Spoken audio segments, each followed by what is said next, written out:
Perfecto. ¿Pueden ver la presentación?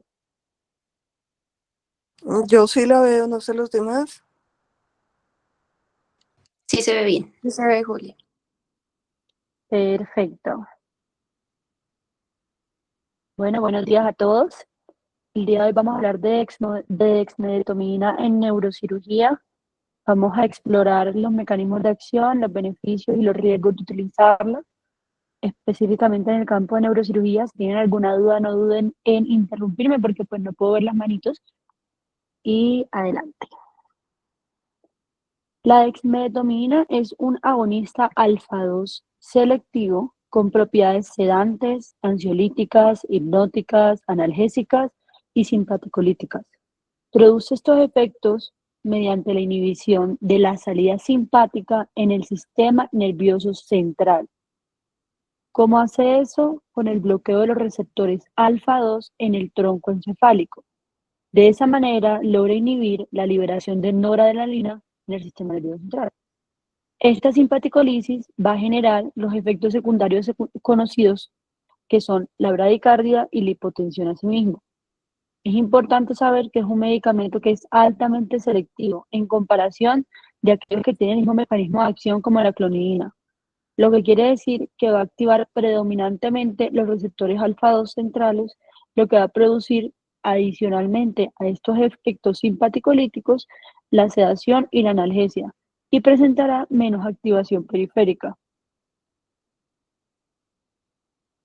Pero ¿cómo causa pseudoanalgesia? Principalmente lo hace mediante la inhibición de las señales noradrenérgicas en regiones cerebrales que promueven el despertar. Estas se expresan en mayor medida con las neuronas del locus coeruleus. No obstante, se han evidenciado también activación de conjuntos neuronales en otras áreas como el área hipotalámica preóptica. Estos circuitos se van a superponer con los implicados en el sueño no REM natural, lo que hace que produzca un sueño similar al sueño caracterizado en el electroencefalograma por onda lenta, hipotermia y reducción del tono simpático, es decir, con el sueño que tenemos normalmente los seres humanos cuando no se trata de medicaciones. Además, la actividad de estos receptores alfa-2 puede inhibir directamente la entrada noradrenérgica excitatoria a otros núcleos relacionados con la vigilia, como el RAFE dorsal, lo que va a reducir aún más esa neurotransmisión promotora de la vigilia.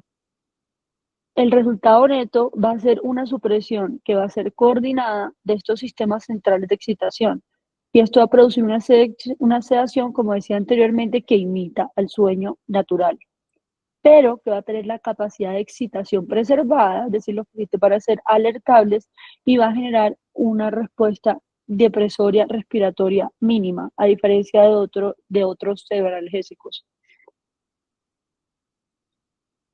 En cuanto a su efecto en la fisiología cerebral, este medicamento va a primero reducir el flujo sanguíneo cerebral, conserva o disminuye la tasa metabólica basal y no ha demostrado cambios en la presión intracraneal, lo que lo ha hecho un medicamento ideal para la neurocirugía. En cuanto a la dosis de este medicamento, va a depender si lo vamos a utilizar para la sedación de los procedimientos, para ayudante de la anestesia o si se va a aplicar intranasal. Usualmente se utiliza con una dosis de carga que va a ser utilizada de 0.5 a 1 microgramo kilogramo hora y se administra sobre 10 minutos. Y después de eso se deja una rata de infusión de 0.3 a 1 microgramos kilogramo hora como mantenimiento, y cuando va a ser como adjunto anestésico de 0.3 a 0.5. Cuando se utiliza intranasal va a tener solamente la dosis de carga y se utiliza de 0.5 a 2 microgramos kilogramo. Los beneficios que vamos a explorar el día de hoy, junto a su evidencia, van a ser la prevención del delirium, la analgesia y su efecto ahorrador de opioides, la sedación para craniostomía despierto y su papel en este procedimiento, el uso de este medicamento cuando se está realizando monitoría neurofisiológica, su impacto en la seguridad, es decir, en no generar no depresión respiratoria, y su efecto como neuroprotector. Lo primero que vamos a hablar es sobre la prevención del delirium. Este estudio fue publicado en BJA en 2023 y su objetivo era evaluar el papel de la dexmedetomidina en la prevención del delirium postoperatorio. Fue un ensayo clínico aleatorizado, doble ciego y controlado en comparación con placebo en Beijing, China, en 2 instituciones, en enero del 2021 a diciembre del 2021. Se tuvieron en cuenta aquellos pacientes que fueron llevados a tumores frontotemporales, adultos y sin delirium preoperatorio. Se utilizó una carga de dexmedetomidina de 0.6 microgramos kilogramo y una infusión de 0.4 microgramos kilogramo hora hasta que se realizara el cierre dural. Y el comparador fue simplemente solución salina. Se utilizó para la anestesia una combinación de propofol, software, remifentanilo y rocuronio o cisatracurio. Y se evaluó el delirium mediante la escala CAM-ICU o 3D CAM más la escala de RASS. Se evaluó durante 2 veces al día por 5 días en postoperatorio. Los resultados más relevantes y estadísticamente significativos fueron, primero, la incidencia de delirium en 5 días, en el cual hubo un RR de 0.5, es decir, un beneficio en el grupo de dexmedetomidina frente al grupo placebo. El segundo, el dolor con el movimiento, en el cual se vio una reducción del mismo desde las 24 hasta las 120 horas. Y la calidad del sueño, con una mejor puntuación en las escalas de sueño, de calidad de sueño, desde las 24 hasta las 72 horas. El tipo de delirium mayormente relacionado con una reducción fue el delirium hipoactivo. Y también se vio una reducción en el número de episodios de delirium que presentaba un mismo paciente. En esta gráfica nos muestran la incidencia acumulada del delirium en porcentaje en cada uno de los grupos, es decir, en el placebo versus la dexmedetomidina, transcurridos 5 días de postoperatorio. Y como mencionamos, hay una reducción del riesgo del delirium estadísticamente significativo desde el día 1 al 5 con el uso de dexmedetomidina, durante los 5 días postoperatorios en el cual se hizo el seguimiento.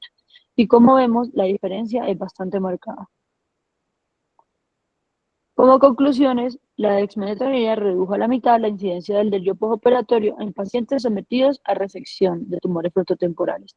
También mejoró como resultados secundarios la analgesia, la calidad del sueño y la recuperación cognitiva, y no comprometió la estabilidad hemodinámica. Sin embargo, de eso vamos a hablar posteriormente. Y su uso es seguro, eficaz en pacientes seleccionados, aunque se requiere mayor evidencia en poblaciones que sean mayores y comórbidas. Lo segundo que vamos a hablar es la sedación para craniostomía despierta.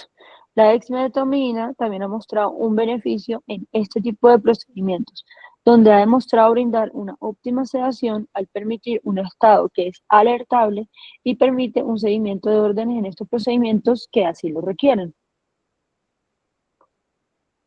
Este fue un estudio publicado en el Journal of Clinical Neuroscience en 2024 y cuyo objetivo era comparar el perfil clínico, los resultados quirúrgicos y las complicaciones relacionadas con la anestesia entre regímenes anestésicos basados en dexmedetomidina y aquellos que utilizaban otros agentes que no eran dexmedetomidina durante un manejo de MAC, que es un Monitored Anesthesia Care o un cuidado anestésico monitorizado en craniotomías despiertas.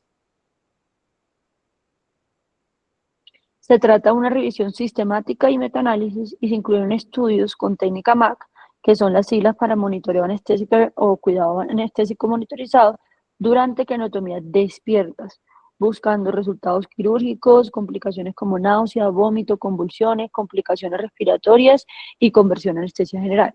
En este se incluyeron 22 estudios y entre esos lo importante que debemos tener en cuenta es que no solamente se incluyeron ECAs, sino que también se incluyeron estudios observacionales, para un total de 2.137 pacientes en un periodo desde enero de 2009 a marzo de 2022. Los resultados que están resaltados, que tienen significancia estadística, fueron primero el éxito quirúrgico, que fue el 99% en el grupo de la dexmedetomidina versus un 76% en el grupo del que no se utilizó esto, y las convulsiones intraoperatorias como un resultado secundario, en el cual se mostró una reducción de las mismas con el uso de dexmedetomidina. En cuanto a los sesgos y limitaciones de este estudio, es importante mencionar que algunos estudios no autorizados tenían riesgo de sesgo moderado o alto. La tasa de heterogeneidad era alta y las complicaciones respiratorias también tenían un riesgo de heterogeneidad alta. La validez interna fue variable y dado que los ecos fueron de bajo riesgo, pero los estudios observacionales mostraron heterogeneidad y riesgo de sesgo por confusión. Y en cuanto a la validez externa, también fue moderada porque presentó una población diversa en el cual se incluían pediátricos y adultos y no se hizo estudios o análisis específicos por cada subgrupo.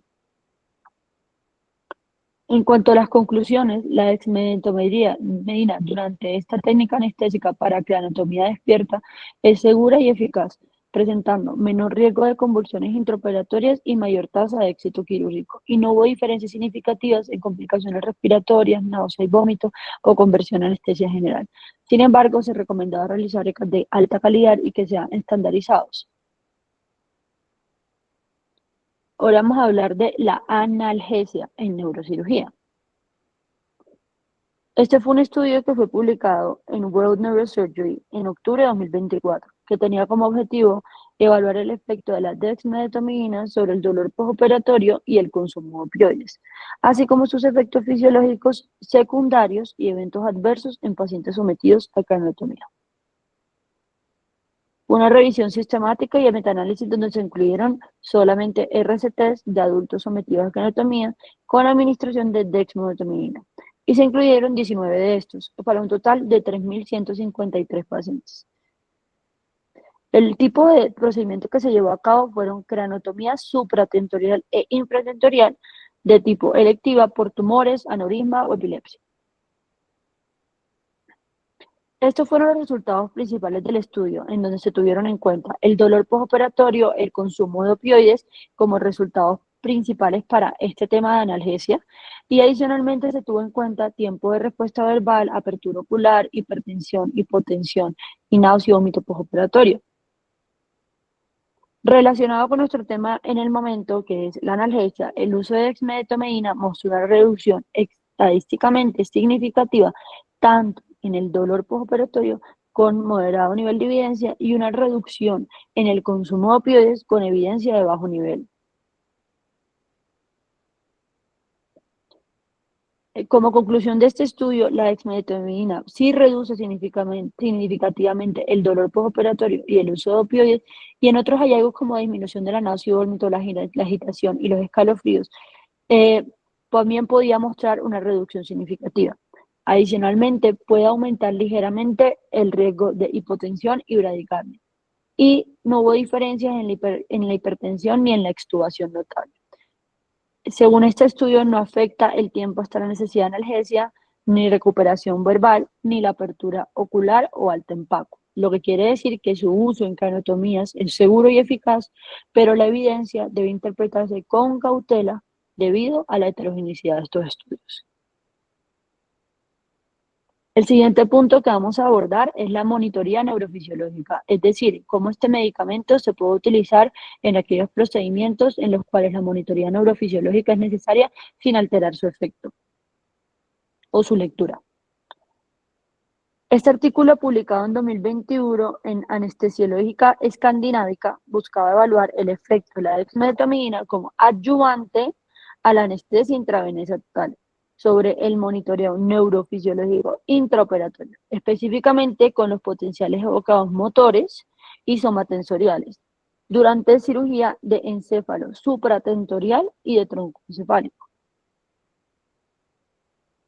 Un estudio prospectivo, aleatorizado, doble ciego, e incluía dos tipos o dos subestudios. En el primero se comparó el propofol más el remifentanilo más solución salina, y en el grupo 2, el propofol, remifentanilo y la dexmedetomidina a una dosis de 0.5 microgramos kilogramo hora. Y se midieron las dosis totales de fármaco, la intensidad y la latencia y la amplitud de estos potenciales, tanto motores como somatosensoriales. Y esto se midió a los 15, 30, 45 y final de la cirugía. Y el segundo estudio lo que busca ver una evaluación del efecto en el mismo paciente tras la adición de dexmedetomidina o solución salina a los 30 minutos de anestesia de base para poder lograr eliminar el sesgo que puede haber individual observado en los potenciales motores que ya les voy a mencionar adelante. Entonces, lo que encontramos resaltado son los resultados en el cual el único efecto significativo que tuvo sobre la monitoría fue la disminución de la intensidad de los potenciales motores contralaterales en un solo grupo de la dexmedetomidina. Adicionalmente, se puede evidenciar como la reducción significativa del uso de propofol en el grupo que utilizó dexmedetomidina cuando se realizaba anestesia general con este ayudante. Como conclusión, la dexmedetomidina a dosis importante de 0.5 microgramos kilogramo hora podría ser considerada una opción viable durante la TIO cuando haya monitoría en neurocirugía, con precaución porque puede tener un efecto o un posible efecto en el umbral de estimulación, específicamente los potenciales motores, y se reduce la dosis de propofol necesaria durante la cirugía. El siguiente punto a abordar son las características de neuroprotección que ha demostrado tener este medicamento. Aquí en este estudio publicado en 2023, en un capítulo de un libro que se llama Advances in Molecular Pathology, fue publicado por Springer Nature y tenía como objetivo cuantificar y analizar objetivamente la evidencia actual sobre los efectos neuroprotectores de la dexmedetomidina en modelos animales. Importante, en modelos animales. Evaluando sus efectos sobre la inflamación, la apoptosis, el estrés oxidativo y el rendimiento conductual en el sistema nervioso central. Fue un metaanálisis e incluyó estudios en vivo que tenían que ser en ratones o en ratas y que consideraban mediciones del tejidos del sistema nervioso central tras la administración intraperitoneal de dexmedetomidina. Entonces, las variables que se evaluaron fueron 4, que fueron inflamación mediante la medición de interleuquina 1B e interleuquina 6, la apoptosis mediante la tasa por túnel, el estrés oxidativo y la cognición. Y los resultados, cuando se evaluaba la diferencia media estandarizada, mostraron que hubo una reducción en la inflamación mediante una disminución en los niveles de IL-1 beta e IL-6, una disminución de la tasa de apoptosis, una disminución del estrés oxidativo mediante la disminución de malondialdehído y una disminución en el rendimiento conductual, con una mejoría en el rendimiento conductual, lo que quiere decir que demostraba una neuroprotección en modelos animales por una modulación del estrés y la apoptosis. Como conclusiones, el estudio mostraba que la dexmedetomidina es consistentemente neuroprotector, especialmente a través de la modulación de la inflamación y de la apoptosis, con un menor efecto sobre el estrés oxidativo. Ellos consideraban que los efectos son mediados por receptores alfa-2 adrenérgicos, pero sugieren complementar la dexmedetomidina con otros agentes antioxidantes para lograr una protección completa, y que la investigación futura debería explorar combinaciones terapéuticas como la dexmedetomidina con lidocaína o antioxidantes. Y pues debemos tener en cuenta que esto fue un estudio que fue in vivo, pero fue en ratas y ratones, y pues no tenemos esta extrapolación a humanos. Sin embargo, lo que se ha asociado es que estas medidas pueden estar asociadas a una reducción del delirium postoperatorio, como hemos visto en otros estudios. Ahora, si todo lo que les he mencionado suena espectacular para la neurocirugía, ¿cuáles son los contras que tenemos con este medicamento y que debemos considerar? Principalmente lo que hemos evaluado o visualizado clínicamente y en los estudios ha sido un debate, ha sido el hecho de presentar bradicardia, hipotensión y despertar retardado cuando se utiliza este medicamento.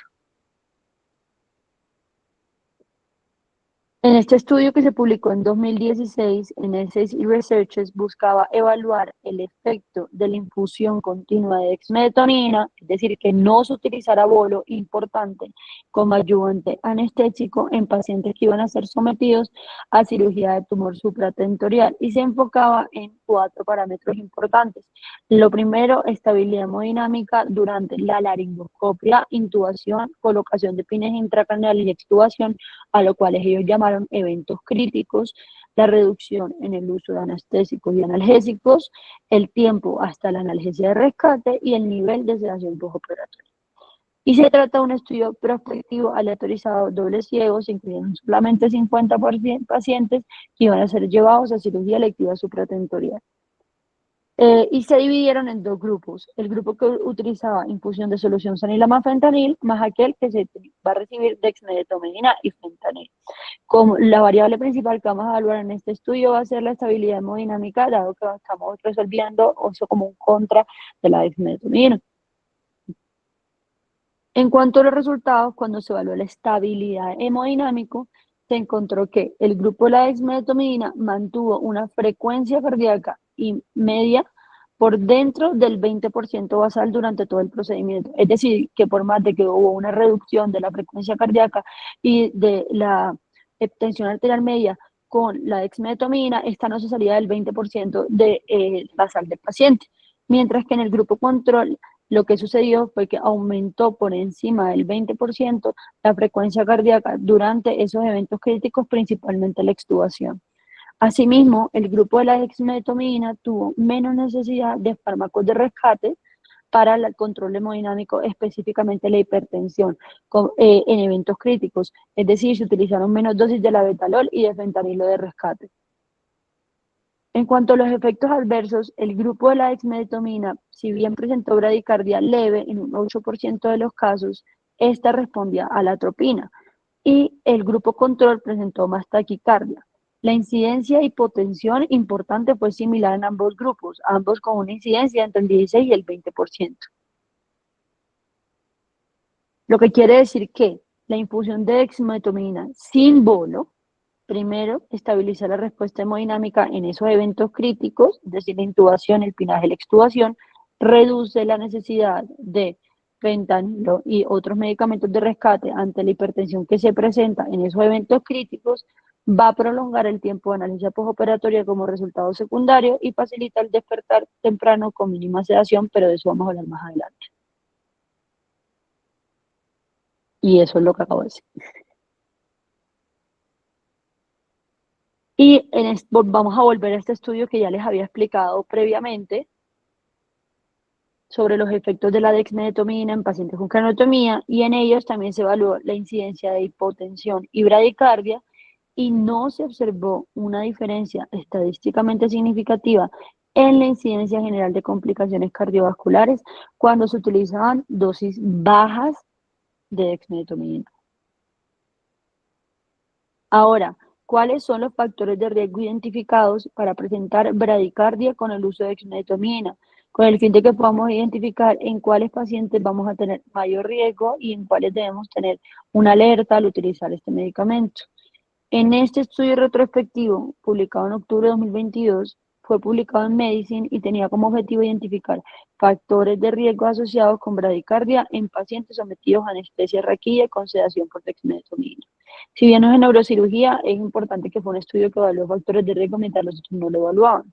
Y se evaluaron 91 pacientes adultos que recibieron anestesia espinal y sedación para dexmedetomidina para cirugía de extremidad inferior entre 2015 y 2016. Y la variable principal fue la incidencia de bradicardia.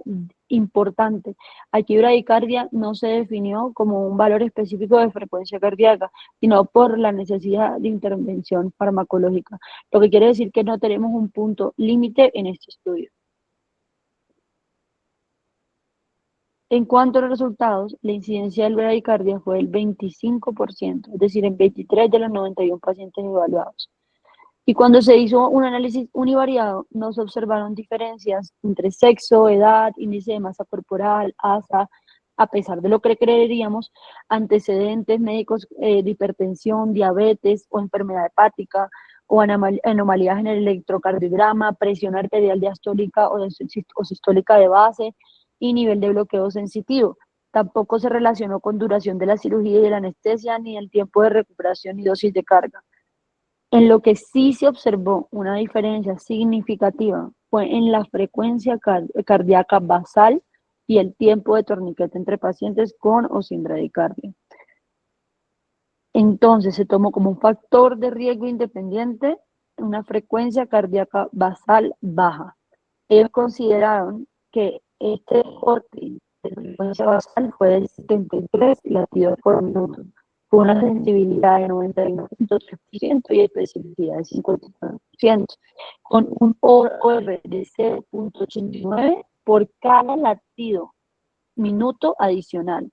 Lo que quiere decir que, según este estudio, los pacientes que presentaban mayor riesgo de presentar bradicardia con el uso de dexmedetomidina en infusión a baja dosis fueron aquellos que tienen una frecuencia cardíaca basal de menor a 73 latidos por minuto.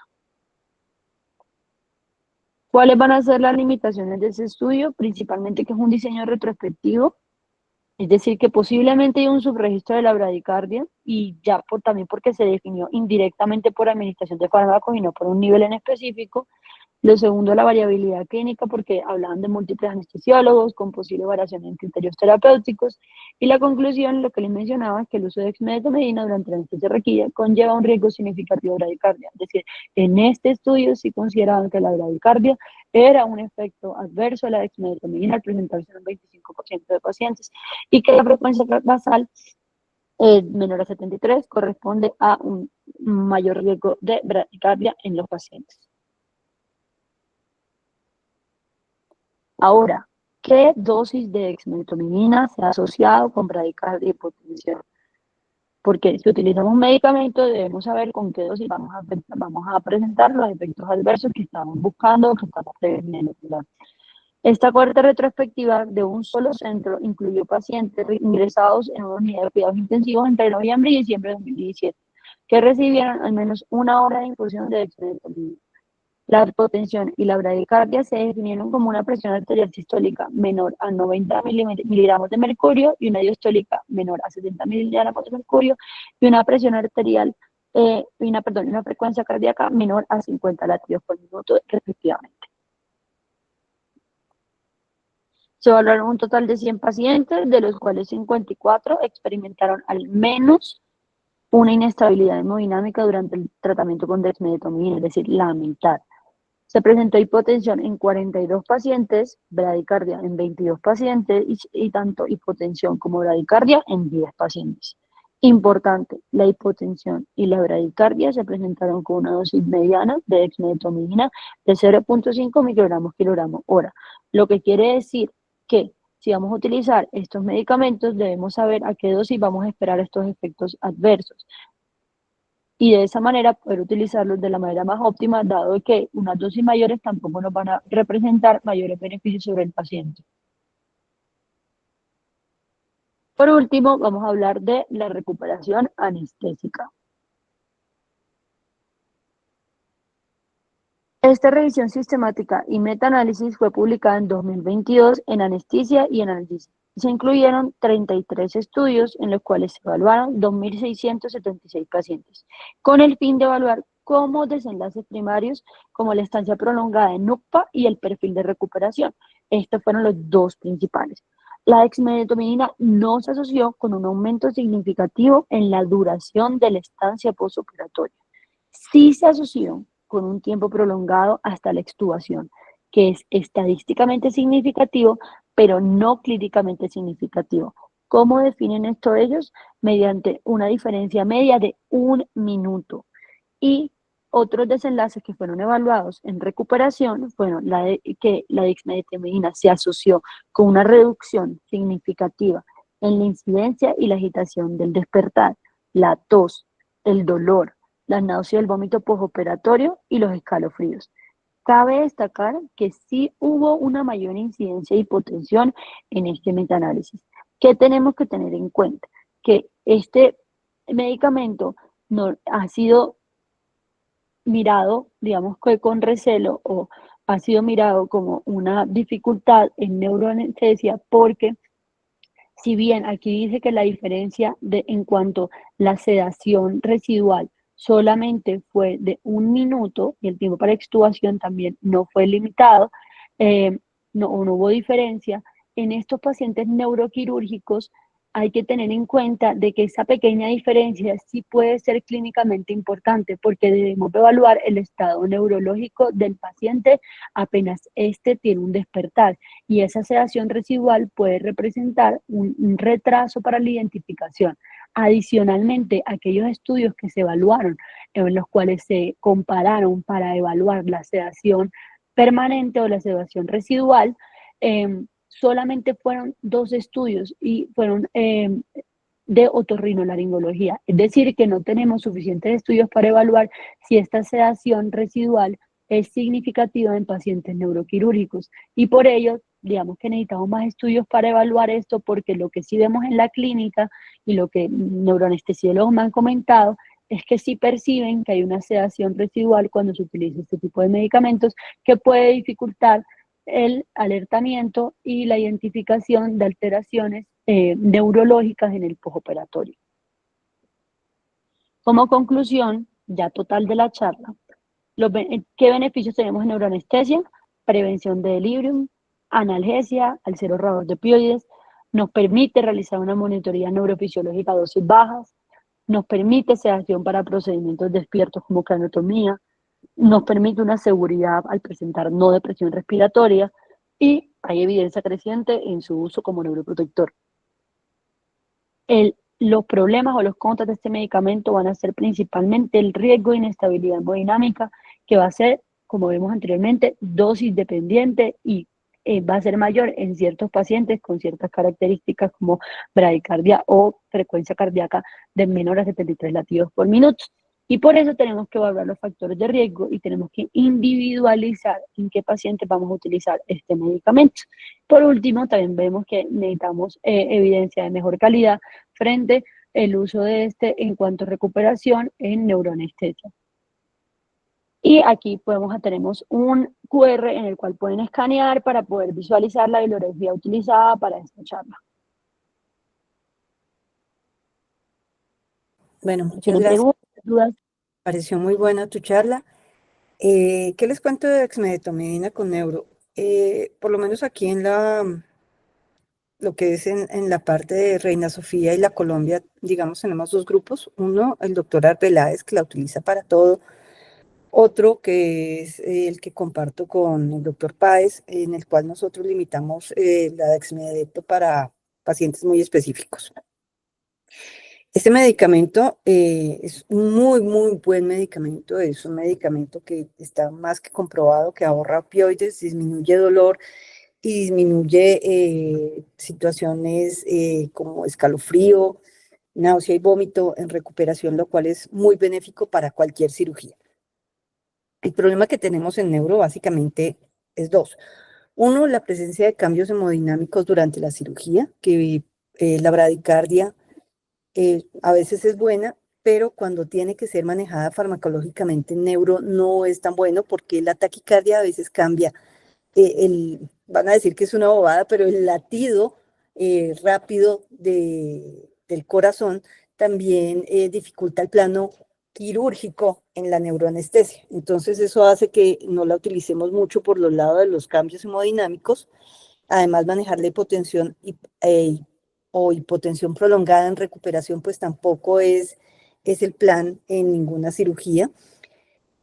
Y lo otro es la sedación, de la cual no tenemos, digamos, estudios comparables realmente. Cuando uno habla de comparables, son medicamentos que tengan el mismo nivel de efecto de sedación o el mismo nivel de efecto de anestesia. Yo siempre digo que hay estudios inútiles cuando uno, por ejemplo, compara dexmedeto con fentanil. Son 2 medicamentos con un perfil completamente diferente, con un perfil que es, digamos, obviamente va a salir un beneficio y no se van a ver cambios. Uno tiene que comparar los medicamentos con perfiles, por lo menos de recuperación, viables, lo cual hace que cuando se compara, por ejemplo, dexmedeto en los estudios de otorrino, más que cualquier otra cosa, contra remifentanil propofol, no se encuentren grandes diferencias a nivel de estabilidad hemodinámica, tal vez sí en dolor.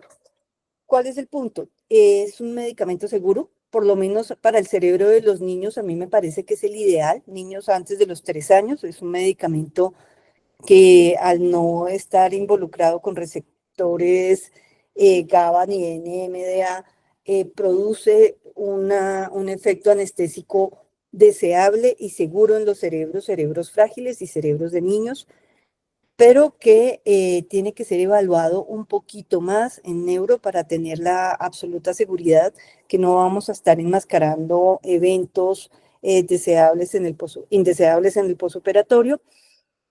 Y pues tenemos que buscar la forma o la dosis más que la forma de hacer que los efectos hemodinámicos disminuyan. No sé si alguien tiene preguntas.